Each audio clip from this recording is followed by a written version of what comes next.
Hello everyone, welcome to Teachers Vision. तो अपनी ए to Z series को आगे कंटिन्यू करते हुए आज हम डिस्कस करेंगे इंडियन फॉरेस्ट के बारे में, या फॉरेस्ट एंड वेजिटेशन से रिलेटेड किस तरीके से क्वेश्चन आपके एग्जाम में पूछे जाते हैं उनके बारे में हम यहाँ पे डिस्कस करेंगे। तो बढ़ते हैं आगे अपने फर्स्ट क्वेश्चन की तरफ। तो फर्स्ट क्वेश्चन आपके पास दिया गया है, कुछ स्टेटमेंट यहाँ पे दी गई है और किसके बारे में है, यहाँ पे पूछा गया है एरिड जो फॉरेस्ट है उनके बारे में। ठीक है, तो सबसे पहले आपको थोड़ा सा बेसिक आइडिया होना चाहिए फॉरेस्ट से रिलेटेड। तो इंडिया के अंदर जो सबसे पहले फॉरेस्ट को जो कैटेगराइज किया वो थे कौन? वो थे आपके H.G. चैंपियन। तो H.G. चैंपियन ने सबसे पहले इंडिया के अंदर फॉरेस्ट को कैटेगराइज किया और कब किया? 1936 के अंदर। ये चीज याद रखो, इंडिया में ये उस टाइम पीरियड पे फॉरेस्ट ऑफिसर के रूप में ये काम करते थे और इन्होंने बताया कि किस तरीके से फॉरेस्ट हमें देखने को मिलेंगे भारत के अंदर। ठीक है, तो एरिड फॉरेस्ट के बारे में यहाँ पे कुछ स्टेटमेंट आपके पास दी गई है। बोला गया है कि फाउंडेड इन दी राजस्थान या और उसके जो एडजॉइनिंग एरिया होंगे जैसे हरियाणा, गुजरात और पंजाब, यहाँ पे हमें ये देखने को मिलेंगे। और इनकी जो स्पीसीज है बेसिकली कौन से इनके एग्जाम्पल हैं, तो यहाँ पे कैक्टस है, थ्रोनी बशिश है और उसके बाद किकर बबूल या फिर खैर। तो बिल्कुल यहाँ पे आपको ये देखने को मिलेगी, ये दोनों ही स्टेटमेंट बिल्कुल सही है। तो इसका जो आंसर होगा वो है ऑप्शन नंबर सी।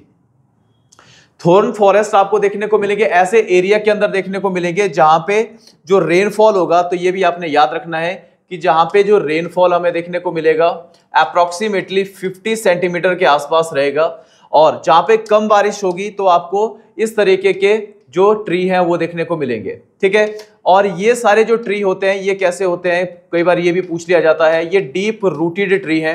ठीक है, डीप रूटेड ट्री आपको देखने को मिलेंगे। और डीप रूटेड इनकी क्यों रहती है, डीप रूट्स क्यों रहती है इनकी? क्योंकि for the search of water, पानी की तलाश में ये देखने को मिलेंगे, बहुत अंदर तक ये चले जाते हैं। ठीक है, तो याद रखो कि यहाँ पे बारिश राजस्थान में बहुत कम आपको देखने को मिलेगी और उसका जो सराउंडिंग एरियाज है वहां पे भी बारिश आपको कम देखने को मिलेगी, इसलिए इस तरीके की वेजिटेशन यहाँ पे है।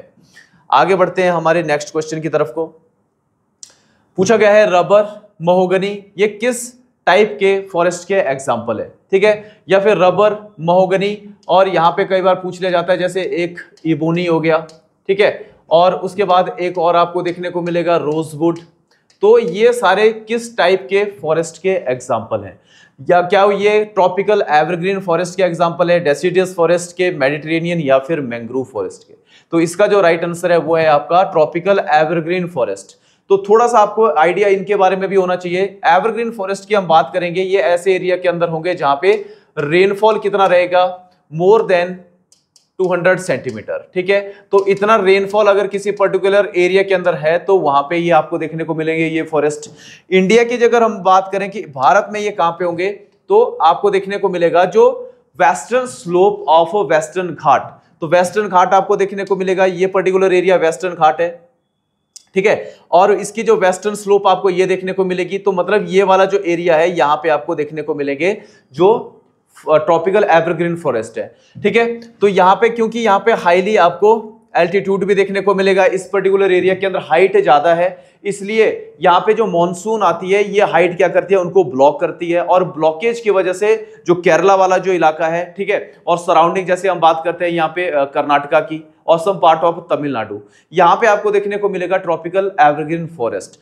ऊपर की तरफ को एलिवेशन कम होती जाएगी और यहाँ पे जो मॉनसून है वो अंदर की तरफ फिर एंटर करना स्टार्ट हो जाएगा, इसलिए यहाँ पे ऊपर आपको देखने को नहीं मिलेंगे। लेकिन ये वाला जो एरिया है वेस्टर्न स्लोप ऑफ वेस्टर्न घाट, यहाँ पे आपको देखने को मिलेगा मोस्टली इन केरला। ठीक है, तो ये चीज आप याद रखो इसके बारे में। नेक्स्ट चलते हैं, which of the following state has got largest forest? ठीक है, तो क्वेश्चन ये पूछा गया है कि कौन से स्टेट के अंदर हमें मैक्सिमम जो है वो फॉरेस्ट कवर एरिया देखने को मिलेगा। ठीक है, तो एरिया की अगर हम बात करते हैं तो मध्य प्रदेश। ठीक है, तो मध्य प्रदेश के अंदर सबसे ज्यादा हमें फॉरेस्ट कवर देखने को मिलेगा। सेकंड नंबर पे आएगा, पहले नंबर पे आएगा मध्य प्रदेश, सेकंड नंबर पे है आपका Arunachal Pradesh and third number पे है आपका छत्तीसगढ़। तो इन तीनों के बारे में टॉप 3 एटलीस्ट आपको पता होने चाहिए कि टॉप 3 कौन से स्टेट ऐसे हैं हमारे जहां पे सबसे ज्यादा एरिया है फॉरेस्ट एंड ट्री कवर।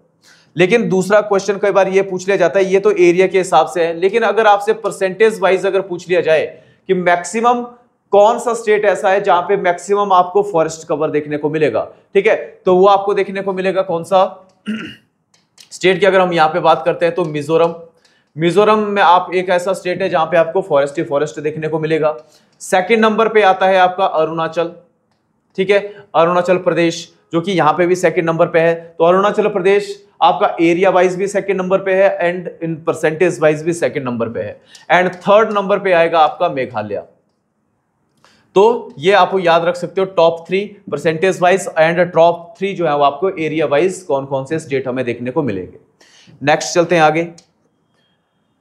कुछ स्टेटमेंट आपको दी गई है टाइडल फॉरेस्ट के बारे में। अब टाइडल फॉरेस्ट आपको देखने को मिलते हैं, टाइडल फॉरेस्ट होते हैं आपके जो मैंग्रोव फॉरेस्ट है उनको टाइडल फॉरेस्ट भी बोला जाता है।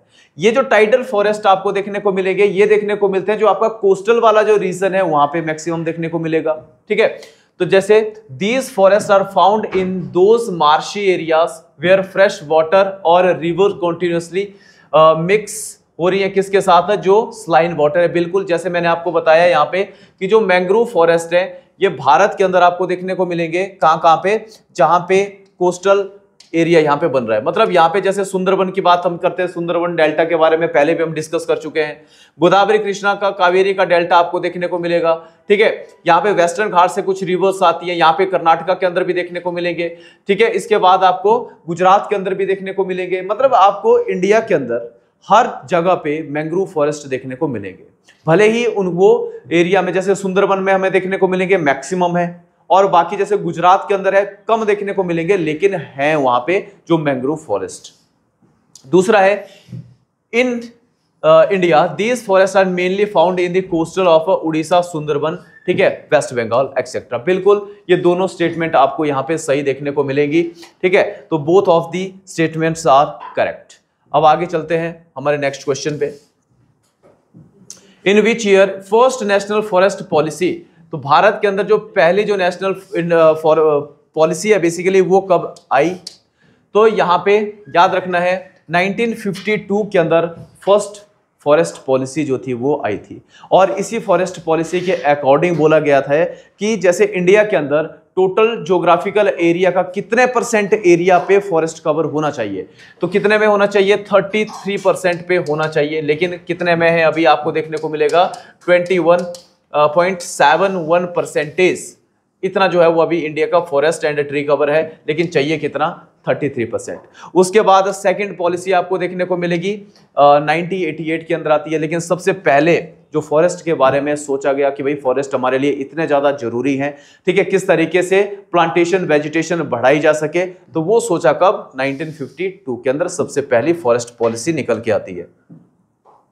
आगे बढ़ते हैं नेक्स्ट क्वेश्चन की तरफ। सैंडलवुड जो है वो किसका एग्जाम्पल है। जो सैंडलवुड, जब हम चंदन की बात करते हैं यहाँ पे बहुत ज्यादा न्यूज पे रहता है, ठीक है, तो रेड सैंडलवुड या फिर सैंडलवुड की जब हम बात करेंगे तो ये एग्जाम्पल किस टाइप के फॉरेस्ट का हमें देखने को मिलेगा। क्या ये एवरग्रीन फॉरेस्ट का है, डेल्टिक फॉरेस्ट का है, डेसिडियस का है, या फिर थॉर्नी फॉरेस्ट का है। एवरग्रीन फॉरेस्ट अभी आपने देखा कि किस टाइप के जो फॉरेस्ट होते हैं वो एवरग्रीन फॉरेस्ट है। डेसिडियस डेल्टिक फॉरेस्ट कौन से होते हैं, जो आपके मैंग्रोव फॉरेस्ट है उनको बोला जाता है। डेसिडियस फॉरेस्ट के बारे में याद रखो, सैंडलवुड जो है वो एग्जांपल है डेसिडियस फॉरेस्ट का। और डेसिडियस फॉरेस्ट भी दो तरीके के होते हैं, एक होता है आपका मॉइस्ट डेसिडियस फॉरेस्ट और दूसरा होता है आपका ड्राई डेसिडियस फॉरेस्ट। अगर हम सैंडलवुड की बात करते हैं तो सैंडलवुड जो एग्जांपल है वो मॉइस्ट डेसिडियस फॉरेस्ट का एग्जांपल है, ठीक है, ये चीज याद रखो।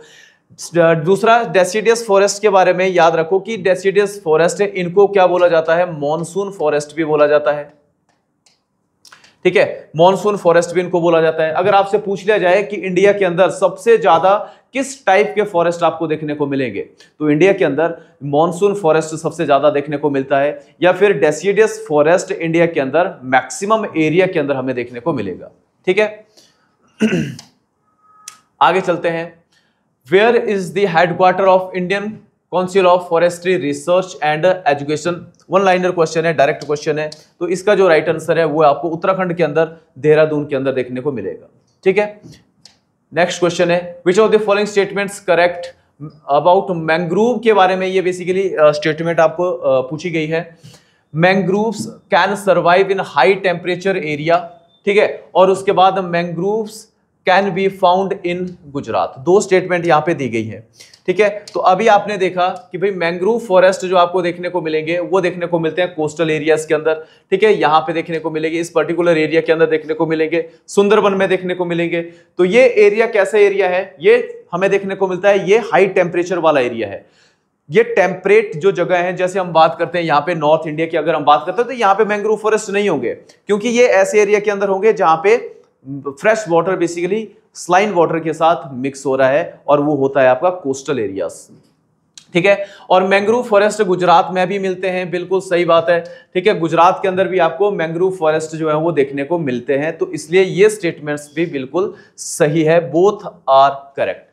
तो मैंग्रोव के बारे में एक और चीज आपको पता होनी चाहिए कि जैसे जब हम मैंग्रोव फॉरेस्ट की बात करते हैं यहाँ पे, ठीक है, तो मैंग्रोव आपको कोस्टल एरिया के अंदर देखने को मिलेंगे, इस तरीके से फॉरेस्ट होता है, ठीक है। लेकिन इनकी जो रूट होती है बेसिकली ये पानी से बाहर होती है, ठीक है। ये मान लो वाटर है यहाँ पे, तो इनकी जो रूट है ये वाली, ये पानी से बाहर है, ठीक है।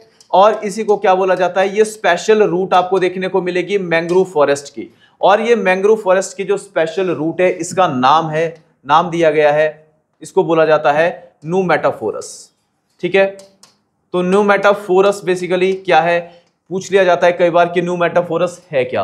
तो ये स्पेशल रूट आपको देखने को मिलेगी मैंग्रोव फॉरेस्ट की, ठीक है। मैंग्रोव फॉरेस्ट बहुत ज्यादा इंपॉर्टेंट रोल प्ले करते हैं यहाँ पे सॉइल एरोजन को बचाने के लिए, क्योंकि कोस्टल एरिया में आपको पता है कि हाई टाइड आएंगे, यहाँ पे पानी अंदर तक चला जाएगा, जब ये बैक पीछे की तरफ आएगा तो अपने साथ सॉइल भी लेके आएगा। लेकिन यहाँ पे जब मैंग्रोव फॉरेस्ट अगर होंगे तो इस पर्टिकुलर एरिया के अंदर सॉइल एरोजन जो है वो नहीं होता है। तो ये इंपॉर्टेंस आपको पता होनी चाहिए। नेक्स्ट क्वेश्चन पूछा गया है, करंट का क्वेश्चन है बेसिकली। रिसेंटली जो था वो एक स्कीम जो थी वो लॉन्च की गई है पिछले साल, जिसको बोला जाता है मिस्टी स्कीम, ठीक है। तो क्वेश्चन पूछा गया है कि ये जो मिस्टी स्कीम है बेसिकली ये किस पर्टिकुलर एरिया से रिलेटेड है, ठीक है। तो क्या ये ऐसी स्कीम है जो कि पेंशन से रिलेटेड है, ठीक है, जो कि हमारे एल्डरली इंडिविजुअल है उनको पेंशन दी जाती है, क्या ये इससे रिलेटेड है। या फिर पूछा गया है कि ये कॉम्प्रिहेंसिव प्रोजेक्ट है बेसिकली रिफॉरेस्ट्रेशन के लिए, ठीक है, मैंग्रोव इकोसिस्टम। बिल्कुल, तो यही स्टेटमेंट यहाँ पे सही है। मैंग्रोव इकोसिस्टम को कोस्टल एरिया के अंदर बढ़ाने के लिए और वहां की जो लोग है बेसिकली जो लोकल पीपल है उनके साथ मिलके एक इनिशिएटिव स्टार्ट किया गया है, उसी को नाम दिया गया है मैंग्रोव, ठीक है, ये मिस्टी स्कीम, ठीक है। तो याद रखो मैंग्रोव्स कवरेज को बढ़ाने के लिए कोस्टल एरिया के अंदर एक स्कीम गवर्नमेंट लेके आई है, उसका नाम है मिस्टी स्कीम, ठीक है। नेक्स्ट चलते आगे। The state of forest report is published which organisation. तो ये स्टेट ऑफ फॉरेस्ट रिपोर्ट जो अभी आपको देखने को मिली, ये आपके बाइनियल रिपोर्ट होती है।